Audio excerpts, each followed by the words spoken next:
할렐루야. 서인 작가요, 반갑습니다. 참 잘 오셨습니다. 함께 해주셔서 반갑습니다. 오늘 또 주께서 은혜 주시기 바랍니다. 할렐루야.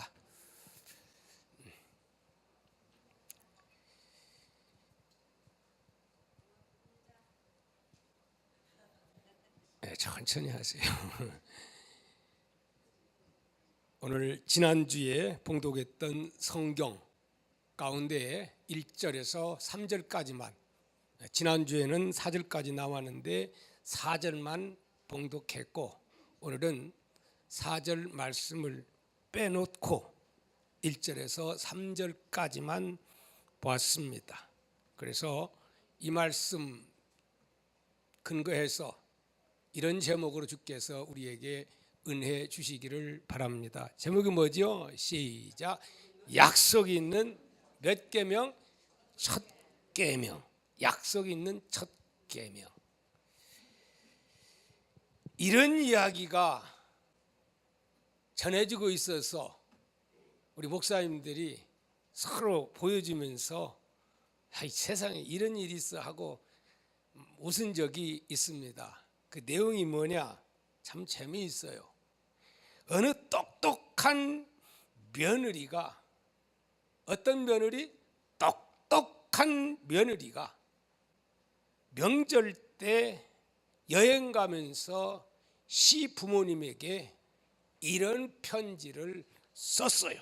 어떤 편지냐? 읽어드릴 테니까 잘 들어보세요. 어머님, 아버님 보세요. 우리는 당신들의 기쁨조가 아니에요. 나이 들면 외로워야 맞죠? 그리고 그 외로움을 견딜 줄 아는 사람이 성숙한 사람이고요. 자식, 손자, 며느리에게서 인생의 위안이나 기쁨이나 안전을 구하지 마시고요. 외로움은 친구들이랑 달래시거나 취미생활로 달래세요. 죽을 땐 누구나 혼자예요. 그 나이엔 외로움을 품을 줄 아는 사람이 참다운 사람이고요. 나이 들어서 젊은이같이 살려 하는 게 어리석은 거예요. 마음은 청춘이고 어쩌고 이런 어리석은 말씀 좀 하지 마세요. 나이 들어서 마음이 청춘이면 주책바가지예요. 늙으면 말도 조심하고 정신이 쇠퇴해 판단력도 줄어드니 남의 일에 훈수 두는 것도 삼가해요. 세상이 바뀌니 내 가진 지식으로 남보다, 특히 젊은 사람보다 많이 알고 대접받아야 한다는 편견도 버리세요. 나이 든다는 건 나이라는 권력이 생긴다는 게 아니라 자기 삶이 소멸해 간다는 걸 깨닫고 혼자 조용히 물러나는 법을 배우는 과정임을 알으셔야 해요. 그리고 전화를 몇 개월에 한 번 하든 1년에 한 번 하든 아니면 영영 하지 않아도 그것이 뭐가 그리 중요하세요. 그것 가지고 애들 아빠 그만 괴롭히세요. 마지막으로 이번 설날에 승훈이랑 병훈이 데리고 몰디브로 여행 가니까 내려가지 못해요. 그렇게 아시고 10만 원 어머니 통장으로 입금해 드려오니 찾아 쓰세요. 며느리 올림. 참 똑똑 소리 나는 며느리의 편지였습니다. 이 편지를 받은 시어머니 답장을 이렇게 했어요. 어떻게 했냐? 고맙다 며느라.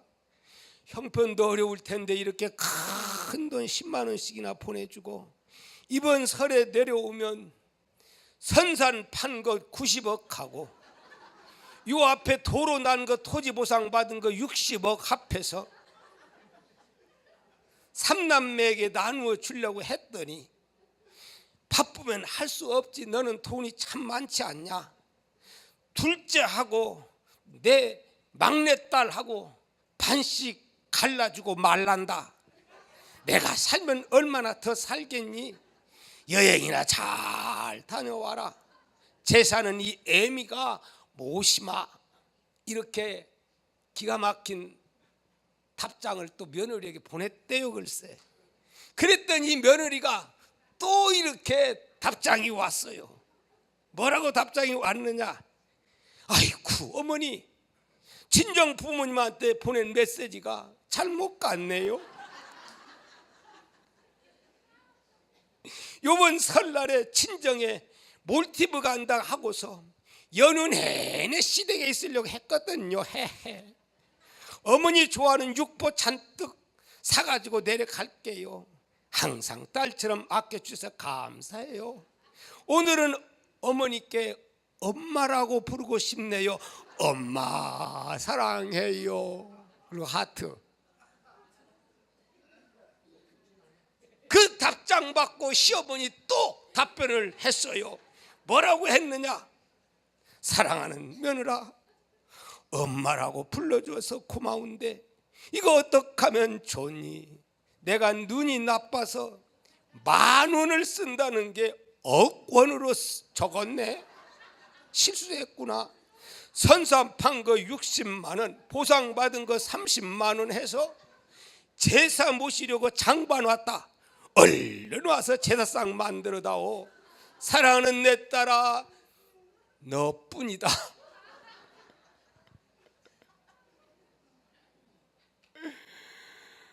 똑똑한 며느리의 그 머리 위에 앉은 똑똑한 시어머니, 똑똑 소리가 납니다. 그래요. 여러분들 가정은 이렇게 아니 되기를 주의 이름으로 축복합니다. 얼마나 부르막심한 며느리입니까? 비록 똑똑 소리 나지만은 정말 못된 며느리임을 우리가 볼 수가 있습니다.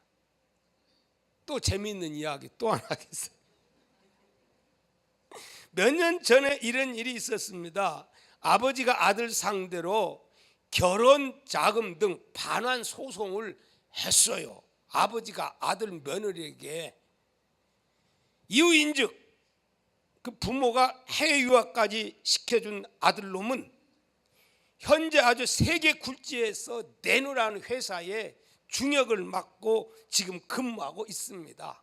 그래서 얼마나 바쁜지 1년 2년 아무리 기다려도 볼래야 볼 수 없고 전화 한 통 대주고 전화하면 끊어버리고 받지도 않고, 그래서 그의 늙은 어머니가 연로해서 너무너무 보고 싶어가지고 그래서 물어 아들 며느리가 살고 있는 그곳에 도착해서 배를 눌렀어요.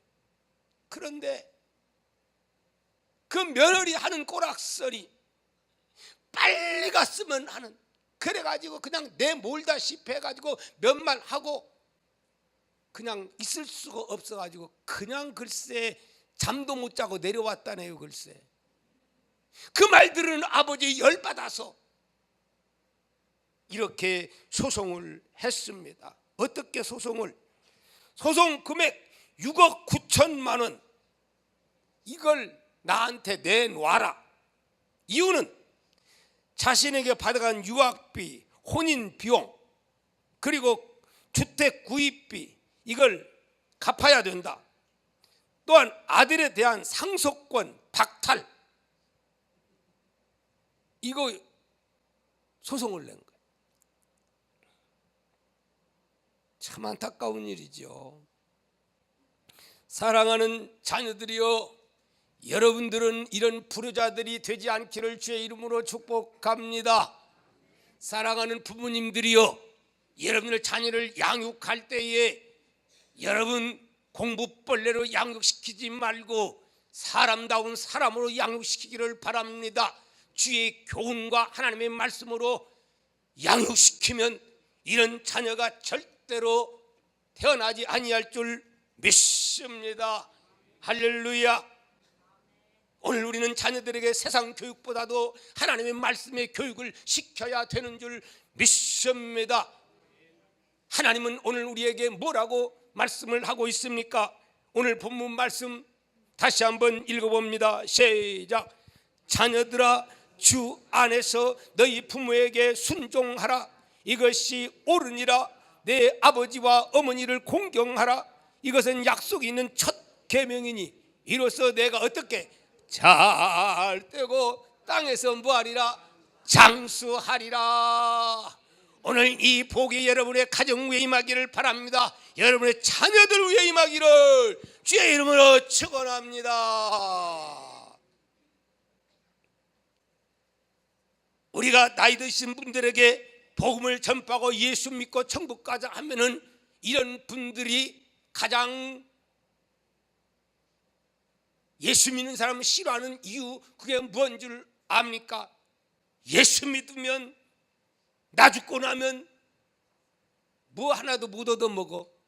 제사밥 못 얻어먹고 찬물 냉수 한 그릇도 안 주는데, 기독교는 부모에 대해서 불효를 가르치는 걸로 그렇게 알고 있습니다. 여러분 그렇습니까? 살아생전에는 와보지도 않고 불효하던 자식이 죽고 나서 방성 대곡하고 제사상 차리고 울며 불며, 그게 효가 아닙니다.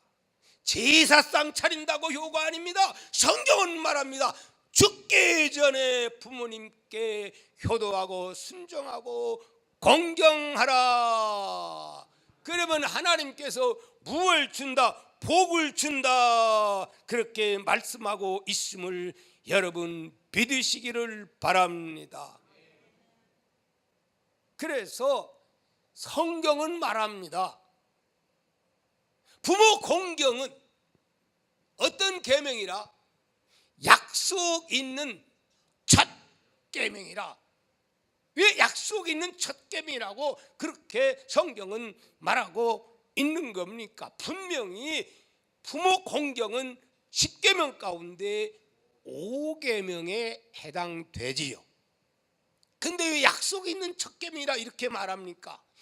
1계명부터 4계명까지는 하나님 아버지를 우리가 공경하는 방법이라면은 5계명부터 마지막 10계명까지는 인간관계에 있어서 어떤 자세를 가져야 되느냐 하는데, 5계명이 곧 내 부모를 공경하라. 그러니까 인간관계에서 가장 중요한 계명이 어떤 계명이요? 부모 공경. 그래서 인간관계에서 첫 계명이라 그렇게 말하고 있는 줄 믿습니다. 사랑하는 성도 여러분, 그렇다고 부모가 존경스럽고 훌륭하고 위대하고 신처럼 흠이 없기에 그래서 순종하고 공경을 하라는 것일까요? 결코 그것은 아닙니다. 부모도 나이가 들수록 실수 많이 하고 건망증 많고 잘못도 많고 허물 많고, 우리 부모예요. 그럼에도 불구하고 왜 부모를 순종하고 공경하라고 하나님은 말씀하고 있습니까? 그럼에도 불구하고 부모는 어떤 분이기에? 소중한 분이기에, 가장 귀한 분이기에 부모를 공경하라. 부모 없이 이 땅 위에 나 홀로 태어난 사람이 있습니까? 없는 거예요. 부모와 자식의 관계는 어떤 관계냐? 천륜으로 맺어진 관계고, 바로 나라고 하는 존재는 부모님을 위해서 내가 탄생돼서 날 낳으시고 키우시고 입히시고 교육하시고, 오늘 내가 여기까지는 모두가 누구로 인하여, 누구의 헌신을 인하여? 부모의 사랑과 그 헌신 인해서 오늘 나라고 하는 존재가 여기까지 있게 된 것을 우리는 알아야 될 줄 믿습니다. 그러므로 오늘 우리는 잘났든 못났든 무식하든 안 무식하든 유능하든 안 유능하든 내 부모님이니까, 나를 사랑했으니까, 나를 교육시켜 주었으니까. 아이고, 우리 집 애들도요, 지 새끼 낳은 거 보니까 얼마나 사랑하는지. 막내 녀석도 2딸 낳는데요, 애 봐가지고 아빠 예쁘지 예쁘지 하면서 자꾸 오면 갖다가 막 보여주고 동상 찍어서 보내주고, 또 작은 놈만 그러지 않더니 큰 놈도 보니까 매일매일 동상 찍어서 봐요. 아빠 이쁘지 예뻐가지고 어쩔 줄 몰라. 야 이놈아, 나도 너 그렇게 키웠다. 그런 거 아닙니까? 참 자녀 키울 때 어떻게 키웁니까? 그렇기 때문에 오늘 우리는 부모님의 그 고생하신 것, 헌신, 그런 사랑, 그런 눈물, 그런 피 있었기에 오늘 내가 있게 되었기에, 잘났다 못났던 우리는 부모님 말씀에 순종하고 공경하라고 말씀하고 있는 줄 믿습니다. 자, 그래서 우리는 비록 그렇게 못했다 할지라도 우리가 노래 부름으로써 다시 한번 부모님의 은혜 감사하는 시간이 되기를 축복합니다. 나 실제 괴로움 다 잊으시고, 왜 안 나와요? 게을째 밤낮으로 애쓰는 마음, 진자리 마른 자리 갈아 뒤시며 손발이 다닳도록 고생하신대. 하늘 아래 그 무엇에 넣다 하래요. 부모님의 희생은 가히 없으라. 할렐루야. 아무리 자식이 부모를 사랑한다고 해도 부모의 그 사랑을 비교가 안 되는 거예요. 그러니까 내가 비록 그렇게 못한다 할지라도 마음으로 그 사랑을 알고, 그 마음을 알고 우리는 최선을 다해서 부모를 순종하고 공경해야 할 줄 믿습니다. 두 번째, 우리는 부모님을 순종하고 공경해야 하는 겁니까? 이것은 곧 하나님의 뭐예요? 명령이기 때문에 그렇습니다. 누구의 명령이에요? 하나님의 명령입니다. 전능하신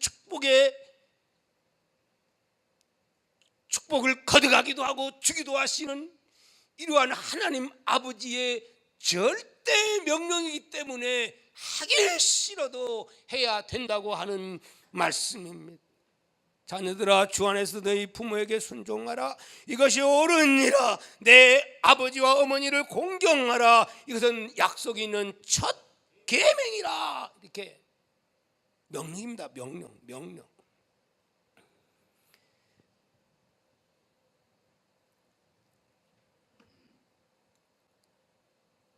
이 오늘 말씀 보니까 순종하라, 두 번째는 뭐하라? 공경하라, 이렇게 말씀. 1절에서는 뭐하라? 순종하라. 그 다음에는 또 2절에서는 공경하라, 그렇게 말씀하셨어요. 그러면 순종은 대개 어떤 사람을 대상으로 해서 말한 것 같아요? 어른을 대상인 것 같아요? 아이들을 대상으로 한 것 같아요?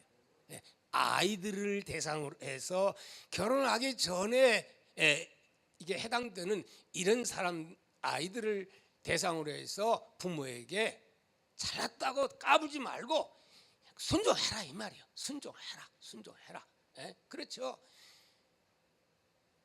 어른의 말을 들으면 자다가도 뭘 먹어요? 또 얻어먹게 돼 있어요. 그저 어릴 때는 부모의 말씀에 그냥 아멘 아멘 하고 순종하면 다 잘 되게 돼 있어요. 자, 그런데 문제는 공경입니다. 공경은 뭡니까? 존경하는 거지요. 존경하는 거지요. 근데 이게 문제는 이게 문제예요. 뭐가 문제예요? 이게 문제예요. 존경을 할만 해야 존경이 되는 건데 나보다도 무식하고 나보다도 이런 쪽으로 맞지 않고 그러다 보니까 이렇게 의견 대립이 있게 되는 거고, 이래서 결국은 부모 공경 또 순종 이게 안 되는 문제가 발생을 하게 되는 것을 우리는 보게 됩니다.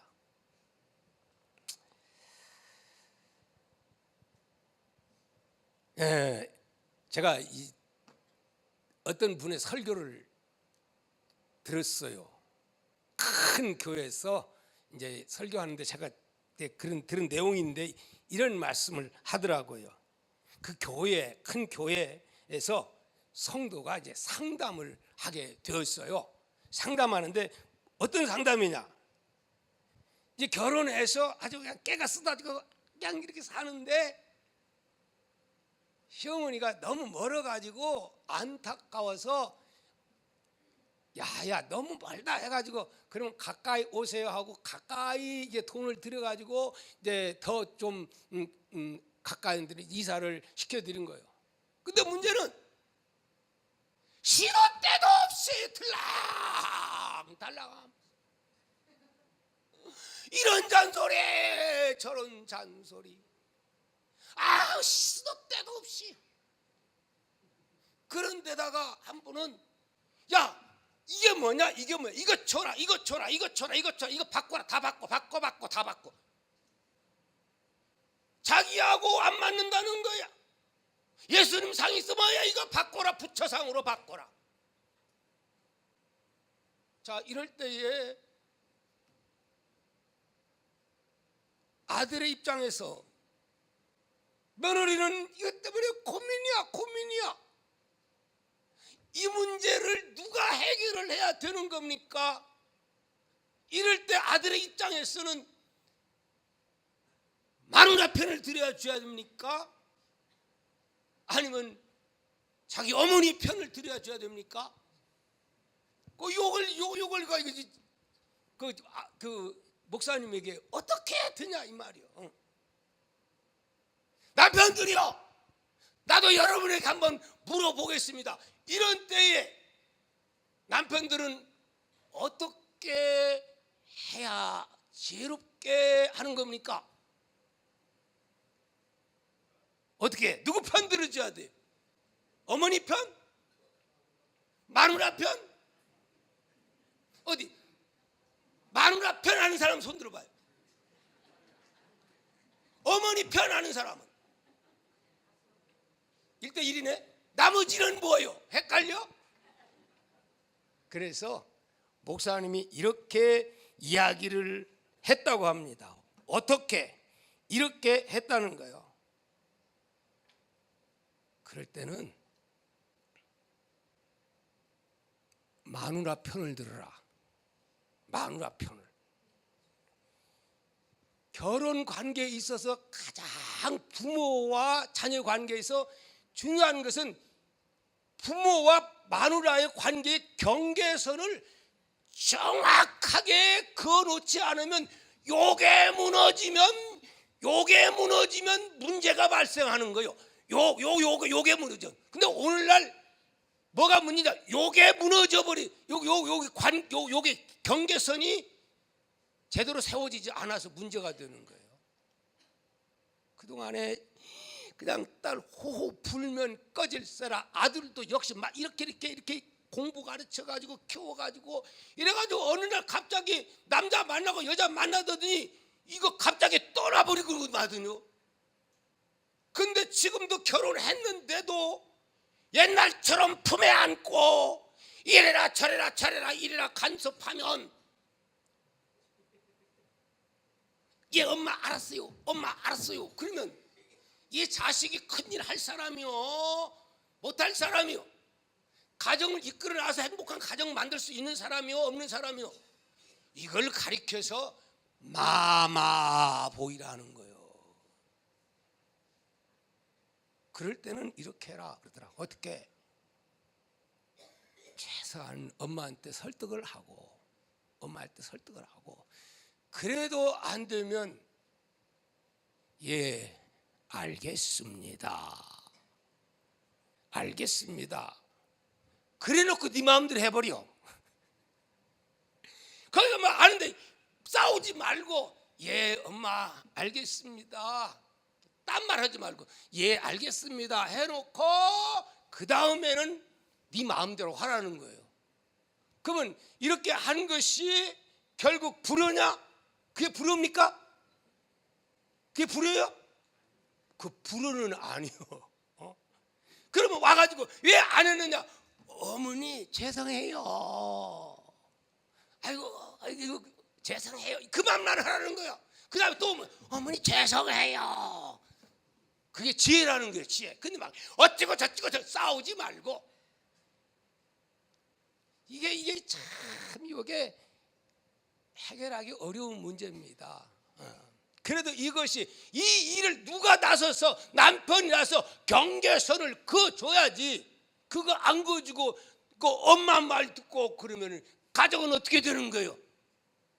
파괴될 수밖에 없는 거예요. 왜 존경이 생깁니까? 안 생기는 거예요. 우리 동화 가족의 우리 어머님들은 마마보이를 키우지 않기를 바랍니다. 아멘 크게 하세요. 그렇다고 해서 아주 뭐 공격하지 말란 말은 아니잖아요. 지혜잖아요, 지혜. 가자. 어릴 때는 무조건 예의하지만 결혼해서 성년이 되었는데도 그냥 거기에 옛날처럼 그렇게 엄마 말이라면 무조건 그러면은 아내는 뭐요? 아내는 뭐요? 아내는 그래서 경계선을 그어서 아니면 아니고 김은 긴 거고 지혜롭게 해서 그러면 부모님이 깨닫지요. 물론 다는 아니겠지만은 오늘 우리 모두에게 이런 지혜가 있기를 주의 이름으로 축복합니다. 자, 마지막으로 말씀드린다면 왜 부모에게 순종하고 공경을 해야 되느냐? 뭐죠? 그래야 뭘 받으니까? 복을 받으니까. 그래야 복을 받. 이로써 내가 잘 되고 뭐하리라? 장수하리라. 이 땅에서 잘 된다는 거야. 그리고 장수한다는 거야. 여러분 이런 복이 여러분의 자녀에게도 여러분에게도 임할 수 있기를 주의 이름으로 축복합니다. 신명기 5장 16절에 너는 내 하나님 여호와께 명령한 대로 내 부모를 공경하라. 그리하면 내 하나님 여호와가 내게 준 땅에서 내 생명이 길고 복을 누리리라. 아멘. 성경에 보면 진짜 부모님 말씀 잘 공경하고 떠받들었던 한 사람이 나오는데, 그리고 그의 생애는 정말 어떤 누구보다도 평탄하고 영육의 복을 평탄하게 누린 사람이 있으니 누굴까요? 이삭입니다. 이삭은 다른 사람들은 아무리 물을 파도 사막에 물을 파도 안 나오는데 이삭은 팠다 하면 뭐가 팡팡 쏟아지는 거예요. 생수가 팡팡 쏟아지는 거예요. 남은 파면 안 쏟아지는데 이삭이 파면 쏟아지는. 누가 쏟아지게 하는 거예요? 하나님이 쏟아지게 한 겁니다. 할렐루야. 왜? 하나님이 약속했잖아요. 땅에서 살 때는 복을. 그러므로 오늘 우리는 내가 복받기 위해서 부모를 잘 받들면 공경하면 내가 행복하고 내가 복받고 내 자녀들이 또 나를 본받게 되는 거예요. 내가 섬기지 못하면 다 보고 따라서 한다는 사실을 오늘 우리는 알아야 될 줄 믿습니다. 한 소년이 바다를 정복하는 그러한 뱃사람 되기로 꿈을 꿉니다. 나는 바다를 정복하는 그러한 뱃사람이 되리라 꿈을 키웠어요. 그러다가 어느 정도 나이가 들어서 어머니에게, 어머니, 제가 이제 어쩔 수 없이 하직 인사를 드릴 수밖에 없습니다. 여차 저차 해서 저는 뱃사람이 되어야겠습니다. 그럴 때 엄마는 그 아들을 붙잡고 달기똥 같은 눈물을 뚝뚝 떨어뜨리면서, 얘야, 꼭 그래야 되겠니? 나는 아무리 생각해도 네가 뱃사람 되는 것 원치 않는다. 하나님의 뜻이 아니라고 나는 그렇게 감동이 온다. 그러면서 극구 만류합니다. 어머니가 울면서 만류합니다. 이 아들은 효자였습니다. 어머니, 내가 떠나는 것을 어머니가 그렇게 안타까우면서 또 이렇게, 어머니는 기도하는 어머니입니다. 어머니를 평소에 존경했던 어머니입니다.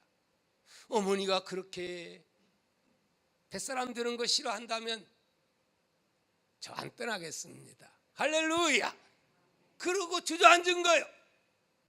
그런데 이 사람이 나중에 훗날에 어떤 사람이 된 줄 압니까? 미국의 초대 대통령 누구지요? 워싱턴, 조지 워싱턴. 그 사람이 뱃사람 돼가지고 기껏 해봐야 선장이나 됐겠죠. 아니면 배 타고 다니다가 또 파도 만나 생명 빼앗길 수도 있는 것이고. 그래서 부모 말에 순종했더니 그는 고백합니다. 내가 여차저차 해서 이런 상황이었는데 어머니 말씀 순종했더니 어머니는 그 말 듣고 그 자리에서 이 아이를 위해서 간절히 기도합니다. 그리고 새벽마다 울부짖으면서 이 효성스러운 아들, 이 바다로 떠나지 아니한 것, 하나님 이 아들 잘 뜨게 하옵소서. 눈물 뿌려 기도한 결과 이 놀라운 은혜 역사가 임하게 된 줄 믿습니다. 결론적으로 말씀드립니다. 우리는 어떻게 부모를 공경해야 될까요? 순종으로, 그리고 공경함으로, 세 번째는 부모님을 기쁘게 해드림으로 우리는 공경해야 합니다. 기쁘게 하는 게 뭡니까? 즐겁게 해드리는 거지. 어떻게 하면 내 부모님이 기뻐하고 즐거워할 수가 있겠습니까? 우리 학생들은 컴퓨터 앞에서 눈이 빨갛게 컴퓨터나 켜고 있고, 그 다음에 또 어떤 아이들은 그냥 뭡니까? 엉뚱한 데로 돌아다니고, 그러면 부모가 기쁘겠습니까? 안 기쁜 거예요. 우리는 부모의 근심이 되게 하는 게 그게 불효입니다. 얼마나 많습니까? 또 부모의 필요를 채워줌으로 우리는 부모에게 효도를 해야 됩니다. 부모의 필요한 것 과연 뭔가? 우리는 수시로 묻고 필요한 것을 공급해 줄 수 있는 우리 자녀들이 되어야 되겠습니다. 마지막으로 말씀드린다면, 사랑하는 부모님이 구원받지 못한 상태라면 어떻게 해야 됩니까? 구원받게 해야 됩니다. 다른 거 다 좋아도 이거 구원 받는 일에 등한히 하면 이건 불효입니다. 가장 중요한 영원한 생명, 죽어도 사는 생명, 부활의 생명, 이 생명을 주는 것이 참 효입니다. 여러분은 부모님이 지금 어떤 상황이 있습니까? 구원받았습니까? 구원받게 하는 일에 최선 다하여 부모님을 천국 가게 하는 효를 행할 수 있는 우리 동아의 가족들이 되기를 주의 이름으로 축원합니다. 기도합니다.